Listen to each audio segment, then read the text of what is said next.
Infelizmente, existe hoje em dia uma dificuldade de entender a diferença entre tolerância e ecumenismo. Então, a palavra tolerância é uma palavra fundamental para nós entendermos qual deve ser o trato que nós devemos ter com as pessoas que não pensam como nós, nem do ponto de vista da fé, nem do ponto de vista da moral. Então, como a Igreja Católica responde? Defesa e, ao mesmo tempo, tolerância. Sempre assim. Todos os papas tiveram essa mesma mentalidade. E isso sempre deu certo. Porque isso é Cristo. É o Espírito de Cristo. Agora, os tradicionalistas, de maneira geral, se apresentam de forma arrogante. Eles costumam mostrar uma face farisaica, ao invés de mostrar uma face evangélica, uma face do próprio Jesus. E com isso, eles não conseguem levar as pessoas para a verdadeira Igreja Católica. Até porque, como a gente sempre explica, a maioria deles não tem a verdadeira fé católica, porque eles não conseguem identificar tudo aquilo que faz parte do conjunto da fé que é ensinada pela Igreja. No entanto, o outro lado da moeda, que é a tendência moderna da Igreja do Vaticano II, é não só ter tolerância, mas ter aceitação. E aí que entra o problema.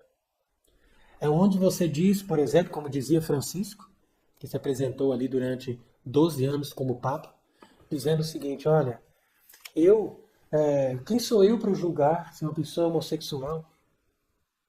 Então, quer dizer, o que custava ele dizer simplesmente a doutrina católica? Olha, de fato a gente não pode julgar a pessoa, Deus é que vai julgar. Mas o homossexualismo, ou seja, a prática da pessoa ter relação sexual com uma outra pessoa do mesmo sexo, ou com outras pessoas de qualquer jeito, como ele se apresenta hoje em dia, isso é grave pecado, ofende a Deus, destrói a dignidade dessa pessoa. E se ela morre em pecado mortal, essa pessoa não tem salvação. Basta dizer isso. Muito mais correto. Por quê? Porque isso é verdadeira caridade. Você ensina, você mostra para a pessoa o caminho e você dá para a pessoa a oportunidade dela se libertar. Mas o demônio que está por trás dessa falsa misericórdia, ele não quer que a pessoa se liberte.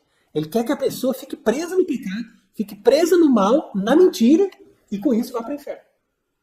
Então não estou dizendo que a Preta Gil foi para o inferno. Pode ser que ela tenha se convertido, se arrependido no último momento por causa do sofrimento. Isso aí não cabe a nós julgar, concordo. Mas nós temos que ser claros em dizer: tal coisa é pecado mortal, tal religião é contra Deus, tal atitude desagrada a Deus.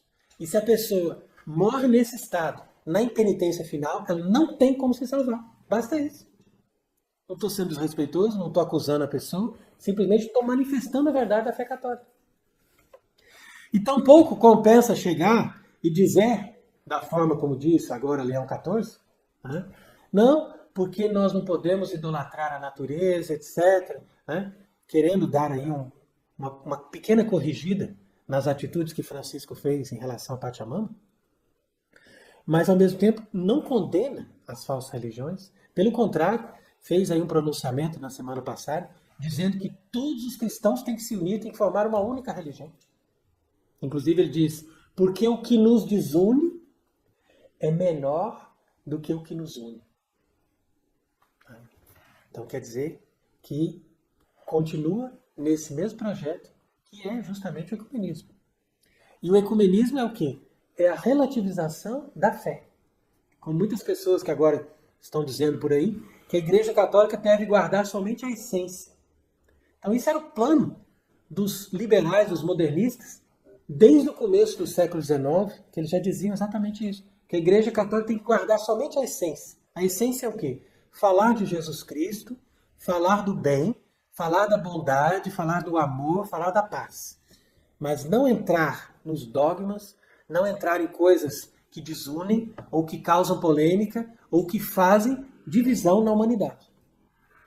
Então o projeto dessa nova ordem mundial é justamente fazer essa união de toda a humanidade em torno de uma só fé básica, né, que a gente chama também de fé noachida, que é o quê? Essa fé em valores básicos da humanidade em geral. E isso um pai de santo também vai ter. Então é por isso que o Baba Lorixá, pai Celinho, que é o pai de santo da Preta Gil, veio ali dizer que ele estava extremamente emocionado e esse líder espiritual, como diz ali a matéria, lamentou a perda da artista e destacou sua luz e generosidade. Então ele dizia, olha, minha filha, meu amor, minha flor, você trouxe tanta alegria para o meu coração e hoje eu choro já sentindo a sua falta. Então quer dizer que você vai dizer que esse pai de santo, ele é uma pessoa insensível? Ou ele é uma pessoa violenta, uma pessoa do mal? Não necessariamente. Mas ele é uma pessoa que não tem como se salvar. Está no caminho errado. E está levando as pessoas para o caminho errado. Agora, do ponto de vista humano, ele está bem.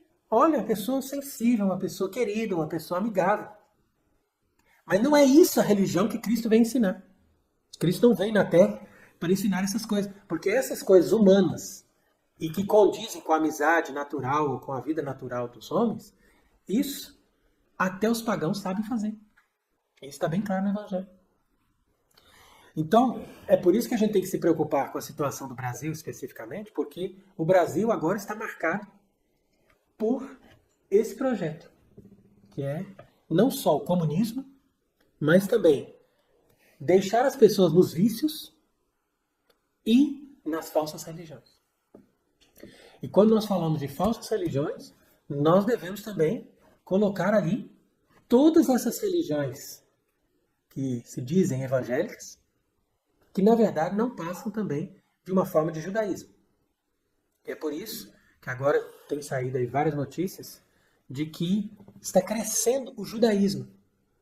Porque da mesma forma como estavam se apresentando os pastores, organizando aquelas igrejas, que nós sempre dissemos que são, na verdade, sinagogas, agora essas igrejas estão se transformando mesmo em sinagogas. E já tem ali no Nordeste muita gente seguindo o judaísmo. Da mesma forma como eles estavam pregando uma forma de cristianismo, mas que era falso.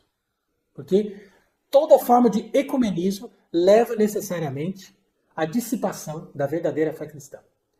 A dissipação da fé cristã vai levar a esses dois extremos, que são as religiões do homem. E só essas duas religiões que vão prevalecer, porque elas são as religiões do homem. Ou seja, o judaísmo de um lado e o paganismo do outro lado. E é exatamente o quadro que Cristo encontrou na Terra quando ele veio ao mundo. O judaísmo e o paganismo. Qual a diferença? Os dois têm valores morais.